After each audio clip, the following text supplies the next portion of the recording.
உத்தரவும் கூட நாங்க அவர் கண்ணை தாண்டி நாங்க செய்ய மாட்டோம், நீங்க உங்களுக்கு உத்தரவாதம் தரணும்னு சொன்னோம். அதே மாதிரி 2 மணி நேரம் டவுனுக்குள்ள நாங்க பேரணி நடத்தினோம், எந்த விதமான அசம்பாவம் இல்லாமல் நடத்தினோம். இன்னைக்கு வரைக்கும் போலீஸ் எல்லாம் எங்களுக்கு கையெடுத்து கும்பிடுறாங்க.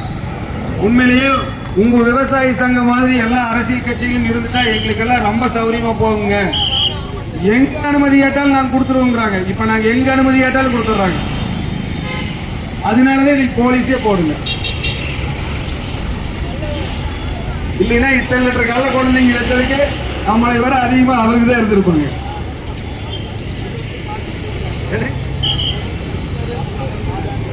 ஓ பாத்தீங்க ஐயா சொல்றேன், நாங்க அவனுக்கு போலீஸ் கமிஷனரே வந்து பார்த்துட்டு கம்முன்னு போயிட்டாரு. எங்களுக்கு தேவை வந்து போலீஸ்காரரோட தகராறு பண்றதோ ரோட்டில் நின்று தகராறு பண்றதோ அல்ல.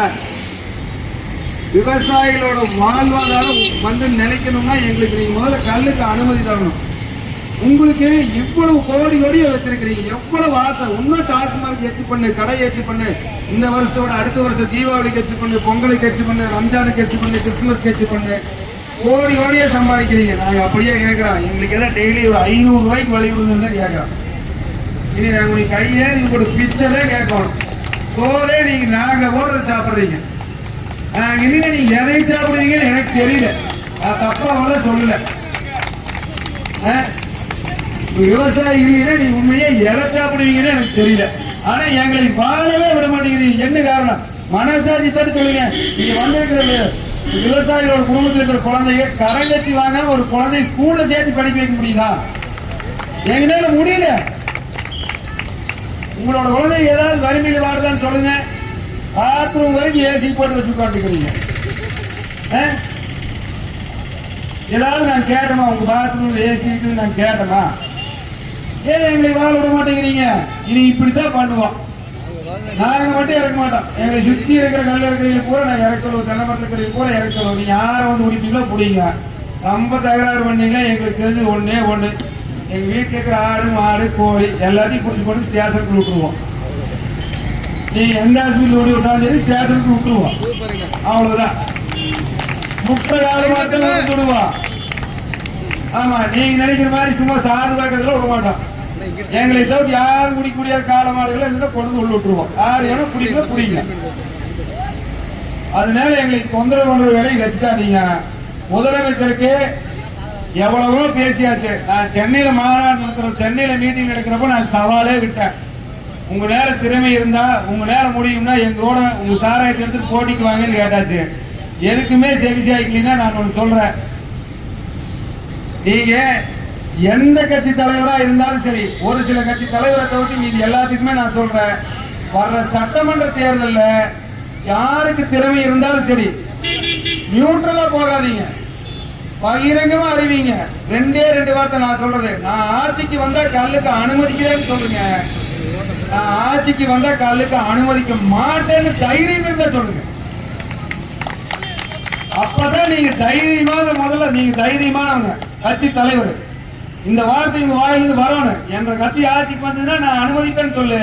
இல்ல நீ முடியாதுன்னு சொல்லிட்டு ஓட்டு கேட்டு வா. ரெண்டையுமே சொன்னாங்க. மக்களை பைத்தியக்காரன் ஆக்கூடாது. எத்தனை நாளைக்கு நாங்கள் பைத்தியக்காரனவே இருக்கிறது? இல்ல எதையுமே சொல்லாம ஒரு எம்எல்ஏ கேண்டிடேட் அறிவிச்சு எங்க ஊருக்கு வந்தீங்கன்னா கூட்டு காட்டி வச்சிருப்போம். அப்புறம் அவர் கூட்டிட்டு போட நீங்க தான் வரணும். அப்பவும் உங்ககிட்ட கேளுங்க, நீ கல்லுக்கு ஆதரவானவரா எதிரானவரா? நாங்க அளித்தவனையாவது கூட்டிட்டு வந்துடுவோம். அதுக்கெல்லாம் ஐயா தான் கரெக்டா இருப்பாரு. எங்களுக்கு ஆதரவா தான் இந்த வயசுல என்ன சம்பாதிச்சு அவர் கொண்டு போறாரு. இதுவரை என்ன சம்பாதிச்சாரு? சென்னையில ஒரு தலைமைச் செயலகத்தில் போய் முதலமைச்சர் கிட்ட ஒரு மூத்த தலைவர் அவரு ஒரு தலைமைச் செயலகத்தில் போய் ஒரு மனு கொடுக்க போறாரு. காவல்துறை அவரு கையை பிடிச்சி வைக்குது. அப்படி என்னப்பா பெரிய தகவல் பண்ணி போட்டாரு அவரு? யார் அந்த சார்னு கேட்டாரா? அந்த சார் நான் இல்லைன்னு சொன்னாரா? சஃபாரி கார் எடுத்துட்டு போய் பிள்ளைய முறுக்கினாரா சென்னை டீத் ரோட்ல? எதுவுமே பண்ண ஒரு விவசாயி ஏறப்பா நீங்க ஒரு பொருள் பண்ணுவீங்க? யாருக்காக சொல்றேன், விவசாயிகளை தொந்தரவு நீங்க பண்ணினீங்கன்னா நாங்க திருப்பி பண்ணுவோம். நீங்க எங்களை ஸ்டேஷனுக்கு கூட்டிட்டு போற அது இதுன்னு சொன்னீங்கன்னா நாங்க உள்ளேயே போய் உட்காந்துக்குவோம். ஆடு மாடு உட்காந்துப்போம். உங்களால ஒண்ணும் பண்ண முடியாது. சங்க காலத்துல ஐயா சொன்ன மாதிரி சங்க காலத்துல அவையாரும் அதிகமானும் கல்லுண்டதா தான் வரலாறு இருக்கிறத தவிர மாறின் சரக்கு பீரு பிராந்தி பிஸ்கி ரம்பு சின்ன உள்ளதாக வரலாறு கிடையாது. ஆனா விவசாயி நாங்க கல்லத்தான் விற்கிறோம். அரசாங்கம் நிறைய விற்குது. கண்ட சரக்கத்தான் விற்குது. திறமை இருந்தா வாங்க. நீ எல்லாம் கல்லு வச்சிருக்கிறோம். சரக்கு எடுத்துட்டு வந்து 2 பேர் போட்டி ஓட்டுக்கலாம். எத்தனை லிட்டர் வேணாலும் யாரு வேணாலும் குடிக்கலாம். நீங்க உனக்கு சரக்கு குடிச்சா இந்தியா உடல் சுருந்து சேர்த்து போயிருவீங்க. நல்லா இருக்காது. என் பையனுக்கு வயசு 2.5 வயசு 3 வயசு ஆச்சு. என் பையன் காட்டுல கல்லு குடிச்சுட்டு தான் இருக்கிறான். தைரியமா சொல்றேன் நான். பதவித்துறை அமைச்சரா இருந்தாலும் சரி முதலமைச்சரா இருந்தாலும் சரி 2.5 வயசு பையன் அவங்க வீட்டுல இருந்தா அவங்க சரக்கு கொடுப்பாங்களான்னு நான் கேட்கிறேன். தமிழக அரசால் விற்க போற மதுக்கடையில் விற்க போற நிறைய இருக்குதானா? அதை ஏதாவது அவங்க பசங்களுக்கு பேர குழந்தைகளுக்கு கொடுப்பாங்களா? இங்க என்ற பையன் வர சொல்லி இத்தனை பேருக்கு முன்னாடி நான் கல்லு கொடுக்கறதுக்கு தயார். அப்போ பொதுமக்கள் வந்து யோசிக்கணும், எங்க தப்பு நடக்குதுன்னு யோசிக்கணும். இன்னைக்கு என்னன்னா தப்பு செய்யறத பகிரங்கமா டாஸ்மாக் கடை ஓபன் பண்ணி வச்சுருக்கிறான். நல்ல பொருளை விற்கிற நம்ம கைகறி இருக்கிறோம். எங்க போகுது? தமிழ்நாடு சுடுகாடு நோக்கியே போகுது. நேர காலையில் 12 மணிக்கு டாஸ்மாக் 6 மணிக்கு ஓபன் பண்ணி வந்தாங்க. நேரம் போல டாஸ்மாக் போய் நம்மளே சுடுகாடு வந்துட்டான். அண்ணன் சொல்றாரு 5 மணிக்கே வந்துட்டாங்க.